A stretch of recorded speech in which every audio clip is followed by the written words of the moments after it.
I used to sit by the window every evening, watching the sun dip behind the trees, wondering if anyone would knock on my door again. My children lived far away, too busy with their own lives. My friends were gone one by one until silence was the only company I had left. So when I heard footsteps on my porch one rainy afternoon, my heart leapt. And when I opened the door, there he was, my grandson. "Grandma," he said, smiling wide, his hair damp from the rain. "I came to see you." For a moment I thought my loneliness had ended. He hugged me, and though his arms felt thinner than I remembered, I held on tightly. The smell of wet leaves clung to his jacket. "I thought you forgot about me," I teased gently, blinking back tears. "Never," he replied. "I want to take care of you now." Those words, "take care of you," wrapped around my heart like a warm blanket. Finally, someone to sit with me at the kitchen table, to share stories over tea, to remind me I wasn't invisible. I made stew that night just like I used to when he was a boy. He ate quickly, smiling, telling me about the city, about how busy life had become. I listened to every word, soaking it in like sunlight after a long winter. "You shouldn't be alone out here, Grandma," he said between bites. "It's too quiet. Too much for you to handle." I waved my hand. "This house has been mine for 50 years. I know every creak and corner. I can manage." But he shook his head, concern etched on his face. "You deserve better than just managing. You deserve comfort, safety. Let me help you." For a moment I thought I saw George, my late husband, in his eyes. The same protective look, the same promise. My chest tightened with bittersweet hope. Before I go further, let me ask you something, my dear listeners. Where are you listening from today? A small town like mine, or maybe a big city far away? Tell me in the comments, I'd love to know. And if you want to hear the rest of this heartbreaking story, don't forget to subscribe so you don't miss what comes next. Because what happened after that night, I never saw coming. The days that followed were sweeter than any I'd known in years. He mowed the lawn, fixed the squeaky back door, even brought groceries without me asking. Neighbors smiled when they saw him by my side. "How lucky you are," Mrs. Jenkins said one morning. "So many grandchildren forget their elders. But yours came back for you." I smiled, pride swelling in my chest. Yes, I thought he came back for me. In the evenings we sat on the porch swing. He asked about my stories, the way George used to, and I told him everything. How I met his grandfather, how we bought this house, how every rose in the yard carried a memory. He listened quietly, his gaze steady, though sometimes I caught a flicker in his eyes I couldn't quite name. One night he said softly, "Grandma, you deserve more than this old house and all its troubles. What if I found you a place where people could take care of you every day? Somewhere with company, good meals, nurses on call. Wouldn't that be nice?" I laughed gently, brushing it off. "A nursing home? Oh, child, I don't need that yet." But he didn't laugh. He just looked at me, expression unreadable. I sipped my tea, telling myself he was only worried, only thinking of my comfort. I didn't know then that those words were the first step toward betrayal. That night I went to bed smiling, believing my grandson had returned out of love. But soon I would learn the truth. He hadn't come to take care of me. He had come to leave me behind. The morning after his visit, my house felt alive again. The kettle whistled, the smell of toast filled the kitchen, and there was laughter at the table, something I hadn't heard in years. He sat across from me, buttering bread with the easy confidence of someone who belonged here. For a moment I let myself imagine it would last. "Grandma," he said between bites, "do you ever get lonely here?" I smiled faintly. "Of course. The nights are long. But it's home. Every picture on these walls, every creak in the floor, it's my life." He nodded slowly as if weighing my words. I worry about you. What if you fall? What if something happens and no one's here to help?" His concern warmed me, but beneath it I felt a flicker of something else. A push. "I manage," I said softly. "I always have." He reached across the table, covering my hand with his. "You don't have to anymore. That's what I'm here for. I want to take care of you." The sincerity in his voice made me tear up. I squeezed his hand, whispering, "You're a good boy." But somewhere in the back of my mind a small voice whispered, "Then why does it feel rehearsed?" That afternoon he drove me into town. We stopped at the market and he carried the groceries with ease. Neighbors waved, smiling at the sight. "What a blessing he came back," Mrs. Jenkins called. "Yes," I said, my heart swelling with pride. But I noticed the way he avoided their eyes, the way his smile didn't quite reach. On the ride home he turned to me. "Grandma, you deserve so much more than struggling in that old house. Imagine living somewhere with people your age. Friends to play cards with. Nurses who could check in every day." I chuckled. "You mean a nursing home? Oh darling, that's for people who can't manage it all. I still cook, still garden, still walk on my own 2 feet." He smiled tightly. "For now." The words hung in the air like a shadow. That evening as I prepared supper, he stood in the doorway watching me. "You shouldn't be standing so long, Grandma. What if you hurt yourself?" I laughed gently, stirring the stew. "Cooking keeps me alive." But he didn't laugh. He only frowned, as though every little thing I did was proof I was fragile, broken, slipping away. I went to bed uneasy that night, wondering why his care felt more like scrutiny. 2 days later he brought brochures. Glossy pictures of smiling seniors playing bingo, eating in bright cafeterias, sitting in rooms that looked more like hotels than homes. He spread them out on the table like gifts. "Look at this one, Grandma. A library, a garden, 3 meals a day. You'd never have to worry again." I picked up a brochure, my hands trembling slightly. "These places, they're nice. But they're not mine. My life is here in this house." He sighed, frustration flickering in his eyes. "I just don't want you to get hurt." I reached across, touching his cheek. "Sweetheart, love doesn't mean moving me somewhere else. Love means sitting with me right here in the home where your grandfather built our life." For a moment, guilt softened his face. But then it was gone, replaced by that unreadable mask again. That night, alone in bed, I replayed our conversations. The brochures. The concern. The way he spoke as if the decision was already made. I wanted to believe his heart was pure. That he truly wanted to protect me. But as the wind rattled the windows, I couldn't shake the feeling that his care wasn't for me. It was for something else. A few mornings later, my grandson came earlier than usual. He was cheerful, almost too cheerful, carrying fresh muffins from the bakery. "Grandma, get dressed," he said lightly. "I've got a surprise for you." I laughed. "A surprise? At my age, the only surprises I like are flowers and cake." He grinned, but his eyes darted away. "Trust me, you'll like this one." We drove out of town. The roads grew unfamiliar, winding past fields and through neighborhoods I hadn't seen before. "Where are we going?" I asked, clutching my purse tighter. "You'll see," he said, his voice smooth, his hands steady on the wheel. But something in his tone made me uneasy. When we pulled into the driveway, my heart sank. It wasn't a park or a cafe or a friend's house. It was a building with a wide sign out front, "Golden Years Assisted Living." I froze in my seat. "Why are we here?" He smiled as if he'd just delivered me to paradise. "I thought we could take a look. No pressure. Just a tour. You deserve to see what options are out there." I wanted to protest, to demand he turn the car around, but my voice caught in my throat. I let him help me out of the car, my knees trembling with every step. Inside, the air smelled faintly of disinfectant and overcooked vegetables. A cheerful woman in a bright blouse greeted us. "Welcome. Are you considering a new home?" Before I could answer, my grandson nodded. "Yes. For my grandmother." Her smile widened. "Wonderful. Let me show you around." We walked through spotless hallways. Seniors sat in wheelchairs by the windows, some staring blankly, others watching TV in silence. A group played cards in the common room, their laughter echoing off the sterile walls. "This is our dining hall," the woman chirped. 3 meals a day, prepared fresh. "And here's the activity board. Bingo nights, movie afternoons, even exercise classes." I forced a smile, but my stomach twisted. "This isn't home," I whispered. My grandson glanced at me, his jaw tight. "It could be. Look how safe it is. Nurses everywhere. You'd never be alone again." But the way he said it didn't sound like comfort. Sounded like persuasion. We toured a small room with a narrow bed, a dresser, and a single window. The walls were bare except for a generic painting of flowers.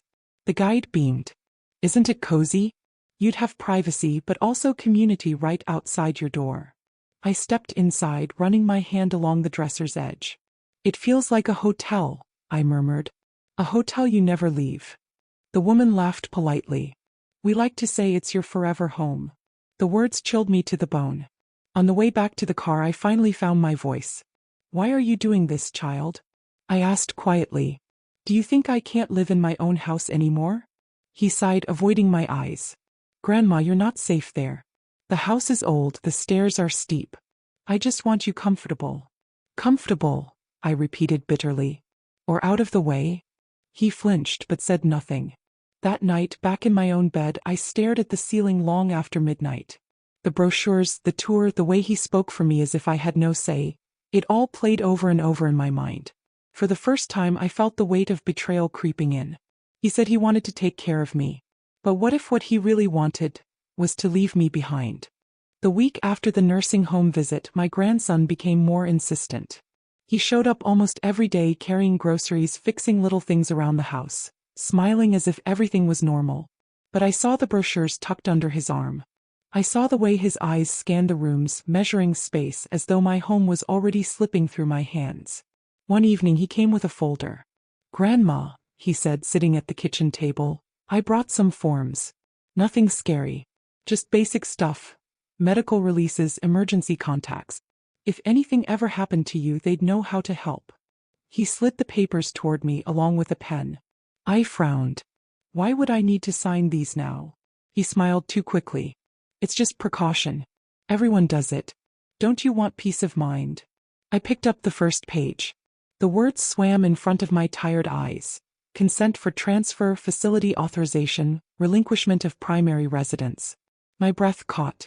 "These aren't medical forms," I whispered. His smile faltered.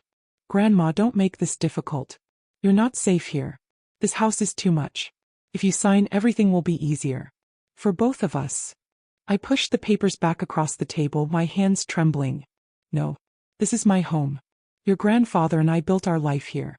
I won't hand it over like some receipt." His expression hardened. The warmth drained from his face, leaving something cold, something I didn't recognize. "Why are you being so stubborn?" he snapped. "You think you can keep living like this? Alone? Falling apart piece by piece? Do you even realize how much work it would save if you just—" He stopped himself, but the words hung in the air. "Work for who?" I asked, my voice shaking. "For you." He looked away, jaw tight. That night I couldn't eat. I sat at the table long after he left, staring at the empty seat where he used to giggle as a child, demanding another cookie. The papers still lay there, their black ink screaming betrayal. I pressed my hand to my chest. "George," I whispered to my late husband, "our grandson wants me gone. He doesn't want to care for me. He wants to lock me away." 2 days later he came again. This time he didn't even pretend. "Grandma," he said firmly, "I've already spoken to the facility. They're holding a room. But they need the paperwork. Don't make this harder than it has to be." Tears stung my eyes. "You promised you came to take care of me. You said you wanted me safe. But you don't mean safe in my home. You mean hidden away, forgotten." He slammed his fist on the table, startling me so badly I nearly dropped my cup. "It's for your own good." I stared at him, my heart breaking. "No, child. It's for yours." That night, I sat alone in my dark living room, the silence pressing down like a weight. My grandson, my own flesh and blood, had turned into someone I no longer recognized. I wanted to believe he still loved me deep down. But the way he pushed, the way he raised his voice, the way he treated my life like a burden to be signed away, it wasn't love. It was convenience. I folded the papers neatly, sliding them into the drawer where George's will was kept. If my grandson wanted a war, I would be ready. As I may be old. My knees may ache, my hands may shake. But I will not be erased. Not by strangers. Not by the world. And certainly not by my own grandson. The next morning I woke to the sound of silence heavier than usual. My grandson hadn't returned, but the papers in my drawer felt like they pulsed with menace, as if they were waiting to steal my life the moment I slipped. I knew I couldn't face this alone anymore. After breakfast, I wrapped my shawl around my shoulders and walked slowly to St. Mary's, the small church at the end of Main Street. The cool air smelled of rain and every step felt like carrying a stone, but I forced myself forward.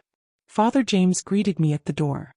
His hair had turned silver since George's funeral, but his eyes were still kind.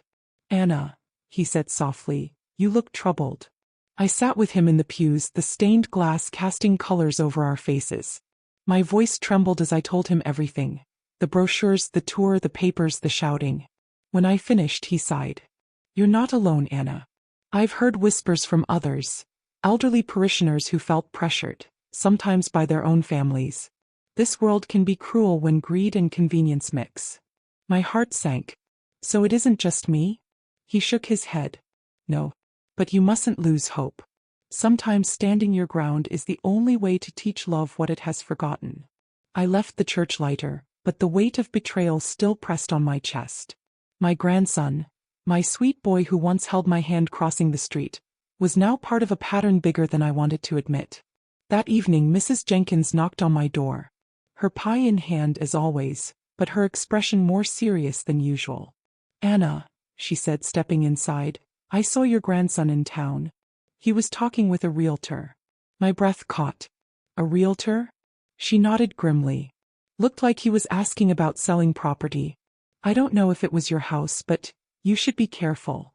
My knees gave out and I sank into the chair. My house, George's house, my life's memories, being spoken of like an item on a shelf. He wants me gone, I whispered. Mrs. Jenkins placed a hand over mine.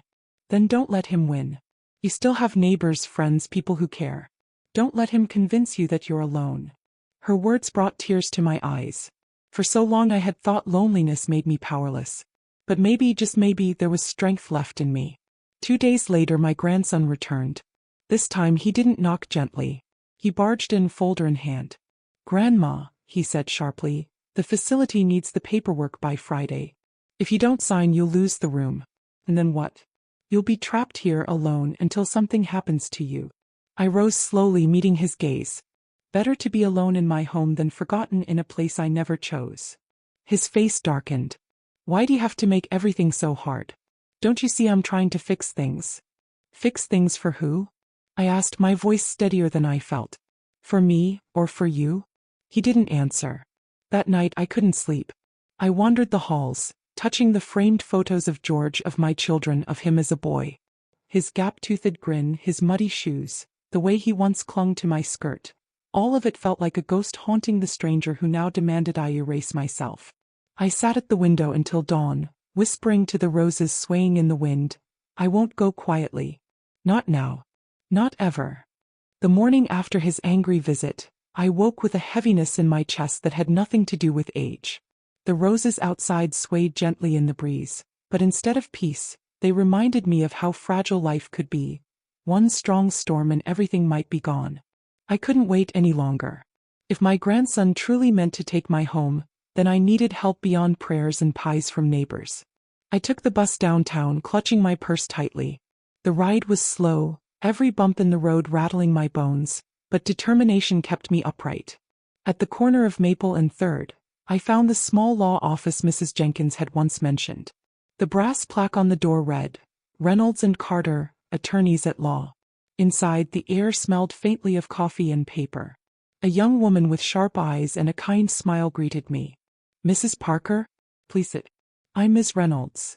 I lowered myself into the chair across from her desk, my hands trembling as I pulled the folder from my purse. My grandson gave me these, I said quietly. He says it's for my safety, but I think it's to take everything I have. She flipped through the documents quickly, her brow furrowing deeper with each page. Finally, she looked up. You're right to be concerned. These aren't just medical forms.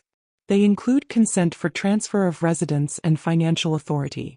If you had signed these, Mrs. Parker, you could have lost legal control of your home. The words stabbed at me, though I had suspected as much. My eyes stung with tears. I thought he came back for love. But it was never love at all. Ms. Reynolds leaned forward, her voice steady but firm. It's exploitation. And unfortunately, it's more common than you'd think. But the law is on your side. We can file for an injunction to protect your property, and we'll prepare a case if he pushes further. For the first time in weeks, I felt the smallest flicker of hope. What do I need to do? I asked. Keep every paper he gives you. Record details of every conversation if you can. And don't let him pressure you into signing anything. If he tries again, call me immediately. I nodded, tucking the folder back into my purse. Thank you, I whispered. I thought I was fighting this battle alone. You're not, she said softly. Not anymore. On the bus ride home, I stared out the window, watching families walking hand in hand. Once that was me. George's hand steady in mine, children at our sides, laughter filling our lives. Now I was just an old woman clutching papers and memories, preparing to fight her own blood. When I arrived, his car was already in the driveway. My heart sank, but I squared my shoulders and walked inside. He sat at the table, his folder open again. "Grandma," he began, his voice tight, "the deadline is tomorrow.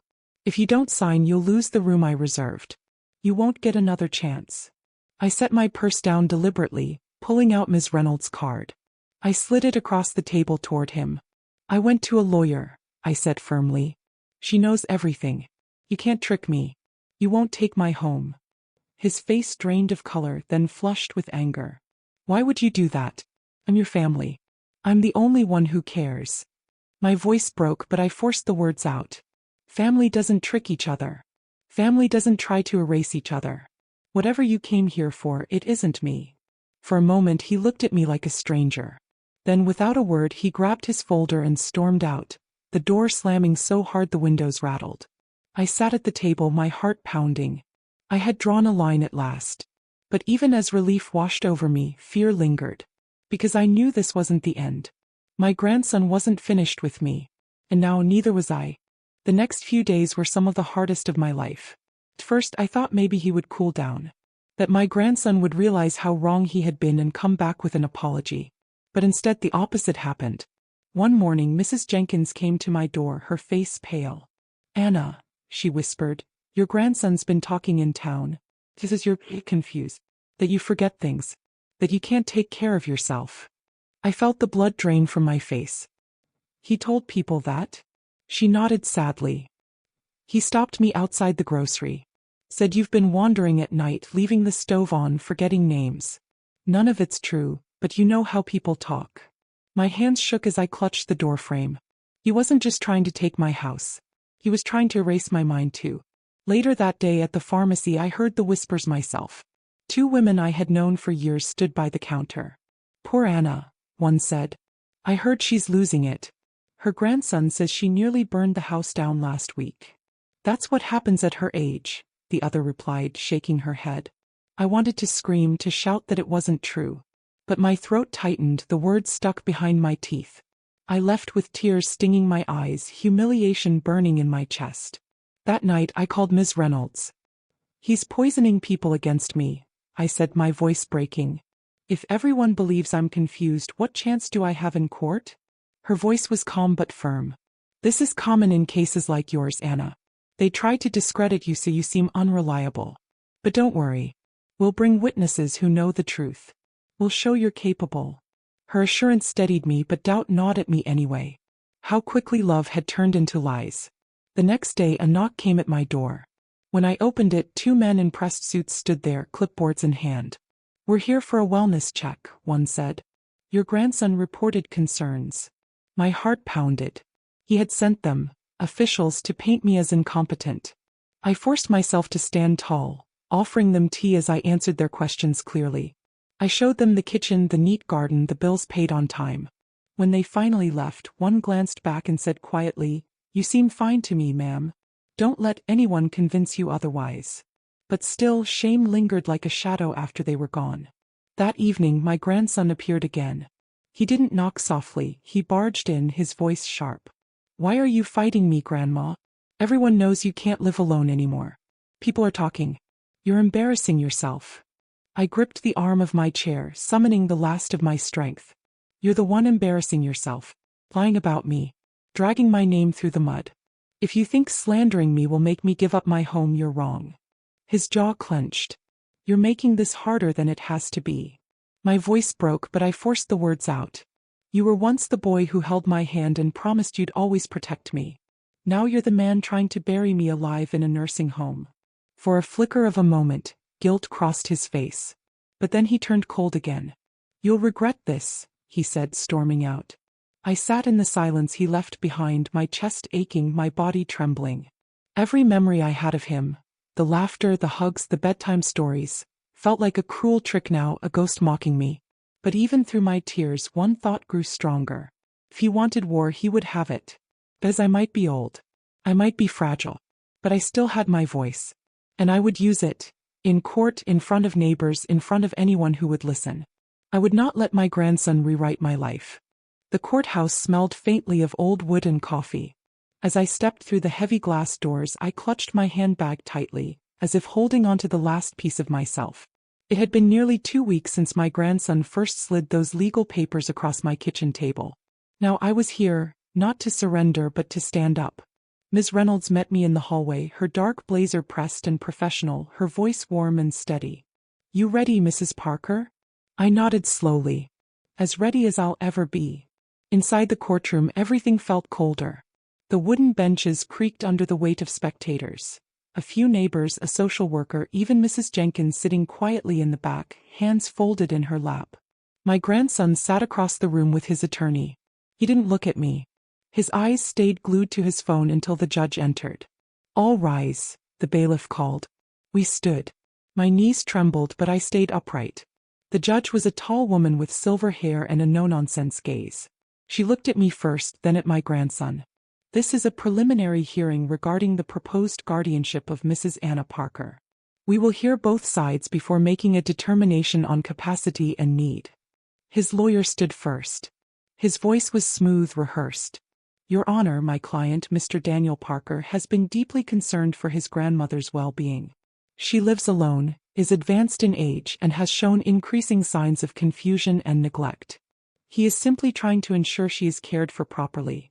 I clenched my jaw. Lies always sounded polite in courtrooms. Then it was Ms. Reynolds' turn. "Your Honor, what my client has shown is not confusion but clarity.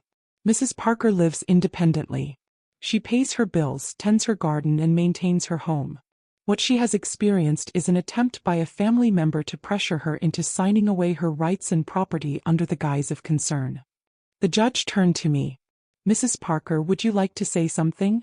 I stood slowly, my voice trembling but clear. "I am 82 years old. I may move slower than I used to, but I am not confused. I have lived in my home for 50 years. I built that home with my husband, raised my children there, buried him from that front porch. It's more than a house, it's my life." I glanced at my grandson. For a moment I thought I saw his jaw tighten. "I thought," I continued, "that my grandson came to help me. But instead he tried to trick me into signing papers I didn't understand. He told people I was losing my mind. He sent officials to scare me. That is not love. That is theft wrapped in family." The room was silent when I sat down. Then Ms. Reynolds called Mrs. Jenkins to the stand. She has known Mrs. Parker for over 20 years. She sees her weekly. Mrs. Jenkins, bless her heart, spoke clearly. "Anna is sharper than most folks half her age. She remembers everyone's birthday, she still bakes from scratch, and she's the first one I call when I need advice. If she's confused, then so am I." Laughter rippled softly through the room. Even the judge's mouth twitched. Finally, the judge leaned back in her chair. "I have reviewed the reports. I have heard the testimony. And I see no credible evidence that Mrs. Parker is incapable of caring for herself. Therefore, the petition for guardianship is denied." It was over. My grandson's shoulders slumped. He didn't look at me. He didn't speak. He just gathered his papers and walked out, the door slamming softly behind him. I sat very still, my heart pounding with something like relief, but also something much heavier. Because even though I had won, I had lost something too. The little boy who used to call me Nana with a grin wide as the sun, he was gone. And in his place stood a stranger who had tried to take everything from me. Ms. Reynolds squeezed my hand. "You did it," she whispered. But I only nodded. Because I knew deep down this wasn't truly the end. It was simply the end of one battle. And I had no idea what the next one might bring. The courthouse victory should have felt like triumph. But when I returned home, the roses in the yard seemed dull, the air heavy. Winning meant I still had my house, but it didn't feel like home anymore. Because what good is a home when the people you built it for no longer see it as sacred? At first there was silence. My grandson didn't call, didn't knock, didn't appear on my porch. I almost let myself believe it was over. But whispers soon began to reach me. A letter came from my eldest daughter, written in rushed, uneasy handwriting. "Mom, Daniel says you're not well.